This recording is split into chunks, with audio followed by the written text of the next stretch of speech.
Hello guys, welcome to my channel. आज आपण बनवणार आहोत दही तडका. त्यासाठी मी एका पॅनमध्ये 2 चमचे तेलामध्ये जिरे, मोहरी, कढीपत्ता आणि 3-4 लसूणच्या पाकळ्या बारीक करून ॲड करत आहे. लसूण चांगला लाल होईपर्यंत परतून घ्या.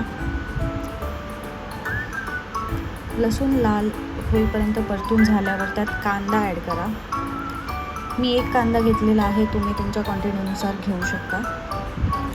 कांद्याला पण चांगला फ्राय करून घ्या, कांद्याचा कलर लाल होईपर्यंत. त्यात हळद, लाल मिरची तुमच्या टेस्टनुसार तुम्ही ॲड करू शकता. हे पण चांगलं परतून झाल्यावर गॅसची फ्लेम बंद करा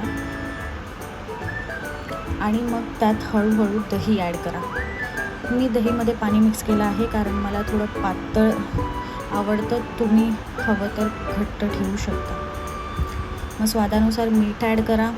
मी थोडा शुगर पण ॲड केलं आहे कारण मला थोडा आंबट गोड दही तडका छान वाटतो. आणि मग तुम्ही गार्निश करा त्याला कोथिंबीरसोबत. आणि तुमचा दही तडका रेडी आहे. तुम्ही याला राईस चपातीसोबत खाऊ शकता. जर तुम्हाला रेसिपी आवडली असेल तर लाईक नक्की करा.